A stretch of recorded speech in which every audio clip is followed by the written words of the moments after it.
Hello friends, welcome back to my channel Mukesh English. Friends, in this video we are going to have the discussion of an important story, Letter to God, which is written by G.L.Fluents, and this is translated from Mexican. G.L.Fluents is a Mexican writer, and it is translated by Donald A. Yards, who is a professor of Spanish American literature at Michigan University. The story Letter to God is in the syllabus of first semester BCom English under Bangalore University from the year 2024 SEP syllabus. So before we deal the story, before we try to understand the story, let's try to find out the answers of these questions. So people say that the faith can move the mountains. That is the power of the faith. Another question we have, but what should we put our faith in? This is a question this story is going to ask here. So there's a farmer, Lencho, who is going to write a letter to God when his crops are ruined by the hailstorm, and he's asking for 100 pesos. 100 pesos is a Mexican money, just like we have 100 rupees, similarly 100 pesos. So 101 Mexican peso is equal to 4 rupees 32 paisa in the Indian currency. So Lancho is a farmer who writes a letter to God that he requires 100 pesos to compensate the loss which he has got due to the crops which got ruined by the hailstorm. Now the question is here: does Lencho's letter reach to God, or does God send him the money? So these are the questions answers we are trying to find in this important story titled Letter to God. Let's begin it. So Lencho, there's a farmer named Lencho who lived on the only house that was there on the top of the hill. The hill was low heighted, and from the top of the hill, Lencho's cornfield can easily be seen, and which these cornfields are ready to harvest. A river can also be seen from the top of the hill. Rancho had the utmost confidence that the harvest would reap. This time, the crop would reap. The crop will give him a great profits because he was waiting for the good rainfall. In this hope, he spent the entire morning looking at the sky, looking at the sky in the northeast direction, from where a drizzler was expected to shower on his field. So he was expecting that from the northeast direction, some sort of rain is going to appear. There will be a rainfall, and due to this, because of this rainfall, he may get a good crop at least this time. So obviously he's very optimistic, and the same thing happened. The man Rancho, who, while looking at the sky, confidently tells his wife that they're going to have a rain shower today. And the elder children, they were working in the field, and the younger ones were playing near the house when Lencho's wife calls everyone for the dinner. So during this dinner time, it starts drizzling, and hereby proving the farmer's prediction to be true. So farmer's prediction got true, and the way he expected the rainfall, it starts drizzling.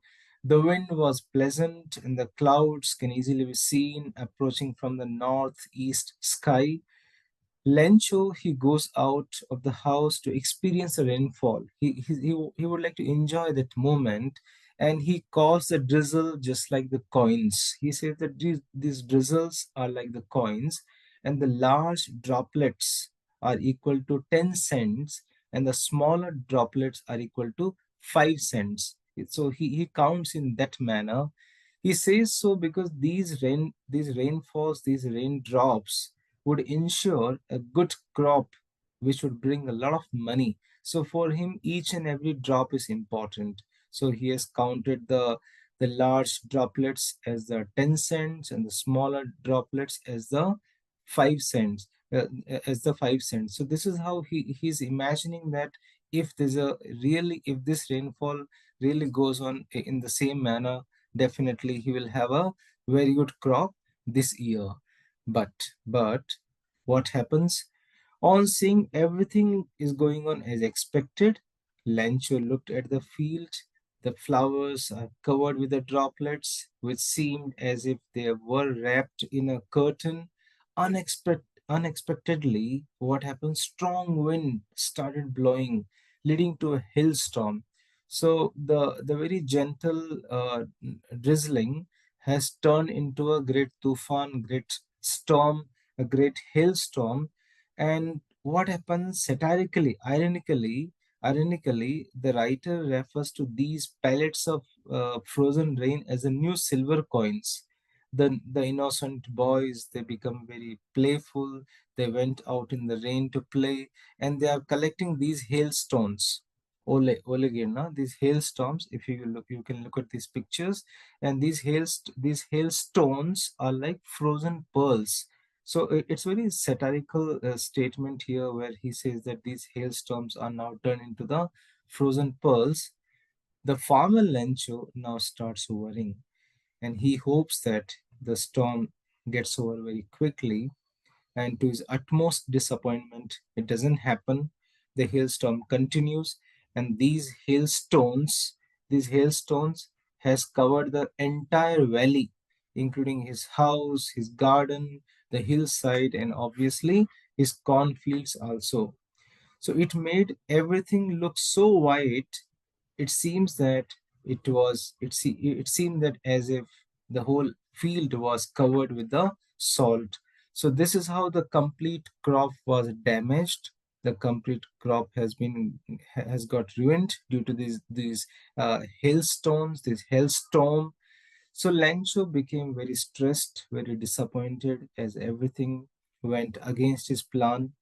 The trees had shed the leaves, corns were smashed, the flowers had fallen from the plants. So, being disappointed, Lencho told his sons that the effect of the storm proved to be worse than that of the crop destroying the insects. All their hard work had gone in vain. He felt helpless as no corn had been left. He feared that they might have to starve this time. But even after everything had gone southwards, everything had gone wrong, the family still had the hope in the hearts of the hearts. They still had the hope that they had faith in the Almighty God even after nothing was left.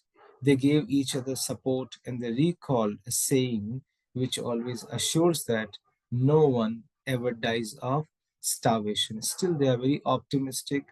Still, they believe in God, and still they believe in one statement which says that no one ever dies of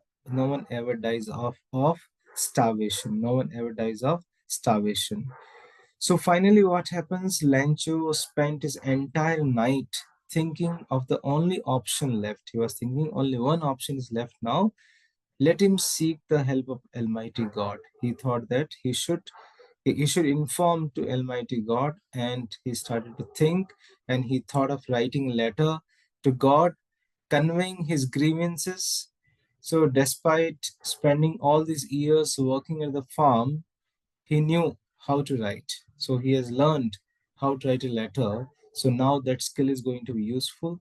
He started writing on the Sunday morning, and he thought of mailing it. He thought of mailing this letter by going to the town. So he wrote a letter to the God, right? And in his letter to God, he mentioned his situation, his worsening situation, and he mentioned that he needed 100 pesos, 100 rupees in our Indian currency, 100 rupees, 100 pesos.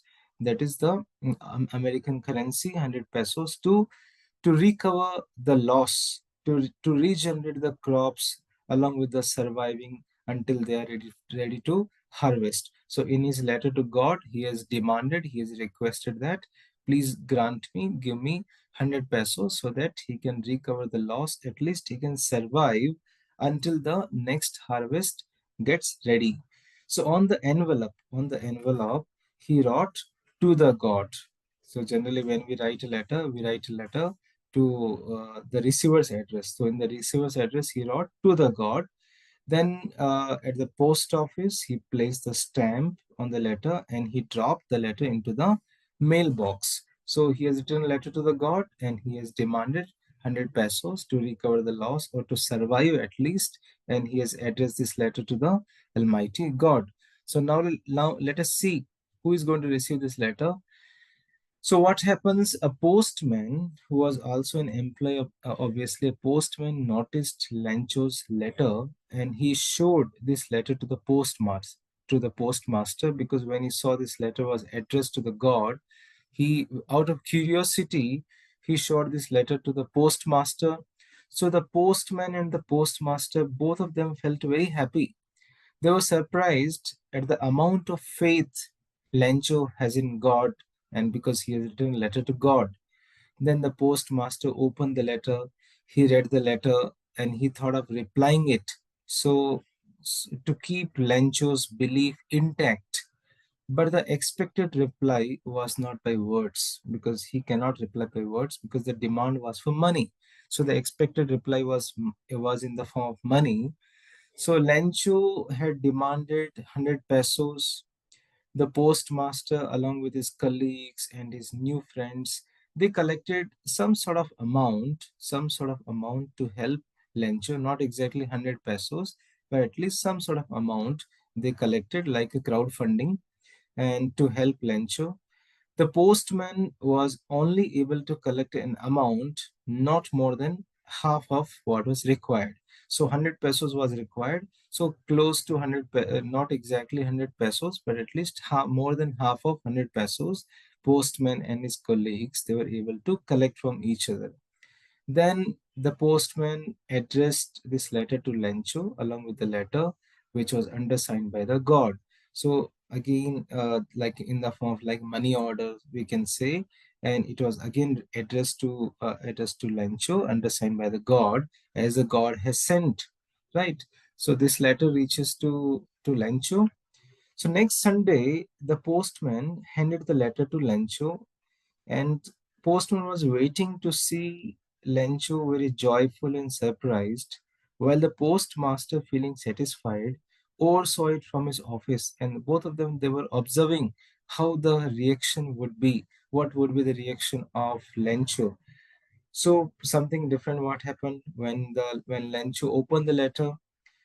The Lencho got disheartened on seeing that the money was less than he asked for, because he asked for 100 pesos, but there was less money than he expected. But still, Lencho had great firm faith in God, and he believed that God cannot make such a mistake. Look at here. Still, he has a firm faith in God, and he believes that God cannot make such a mistake. So, what should he do now? So, on being disappointed, he started looking for the ink and the paper to God, and he started to rewrite a letter. He thought that let me write once again with a new request, with a fresh request, and he wrote a letter to God, and he affixed it with a stamp, and he dropped the letter into the mailbox, and the postmaster again received the letter, and he opened the letter, and in that letter, the postmaster was shocked to see the statement. Lencho had complained that he had received only 70 pesos. He is really in need of in the need of the remaining amount, and he doubted the integrity and the honesty of the post office employees, and he suggested that money should not be sent via post, because he doubted that the staff at the post office must have stolen the missing amount. Got it now? What is in the letter?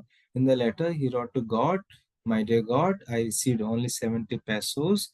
There is a less amount. I expected 100 pesos." And he suspected the employees of the post office. So he wrote to God, "Next time, don't send the money by the via post. So don't send the money via post." So here, this is how we see the very humorous, or we can say a very different climax of the story here. So this is how the story ends here. So when we go through the story, we find here few important themes. We find a few important themes. The first theme we find here, the faith and trust in God. So we have a protagonist, Lencho, who exhibits unwavering faith in God, believing that God will provide for him in times of need. And after his crops are destroyed by a hailstorm, Lencho writes a letter to God asking for money to survive. His faith is so strong that he's convinced God will answer his prayers, showing how belief in divine intervention plays a very significant role in his life. So that's about faith and trust. Second thing we find here, innocence and naivety. So Lencho's belief that only God can help him, and his expectation of receiving the exact amount of money he asked for, that shows his innocence and his naivety. He assumes that no one else could have provided the money he receives, even suspecting, even he suspects the post office employees of stealing some part of the money. That shows his pure yet very simplistic overview, or simplistic worldview, we can say. So the story is very rich in situational irony. We find the story is very rich in the situational irony. When Lencho believes that God has sent him the money, the truth is that employees of the post office, they were moved by his faith. They collected the money for him. So Lencho's mistrust of them after receiving less money, less than he asked for, that is the another irony here. The very people he doubts are the ones who helped him. So this is the third theme we find here. Fourth, human goodness and compassion. The postmaster and his colleagues, despite initially they were laughing at Lencho's letter, but finally they are touched by Lencho's faith. They collect money to fulfill his request, and they show the human kindness, empathy, generosity. This shows that even though Lencho's faith was in God, it was ultimately human beings who answered his call for help. Last theme I have found here, the disconnect between expectations and reality. Lencho's expectations for God are high and very specific because he's asking for 100 pesos. But reality does not meet those expectations entirely because he receives only 70 pesos. His immediate assumption that the postal workers had stolen the rest, which shows the gap between the idealistic faith and the imperfections of the real world.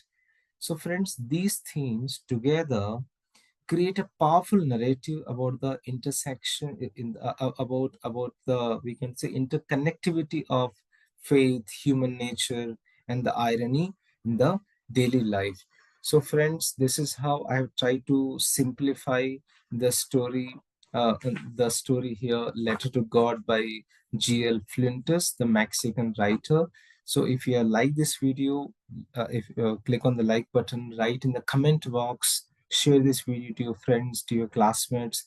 And if you are not yet subscribed my channel, please do subscribe the channel. You can find all the other videos, all the other lesson summaries, links in the playlist, or maybe in the days to go you'll find the question answers videos also. If you have any questions, any queries, you can reach me at mukeshenglish@gmail.com. Thank you so much for watching this video. Stay connected with Mukesh English.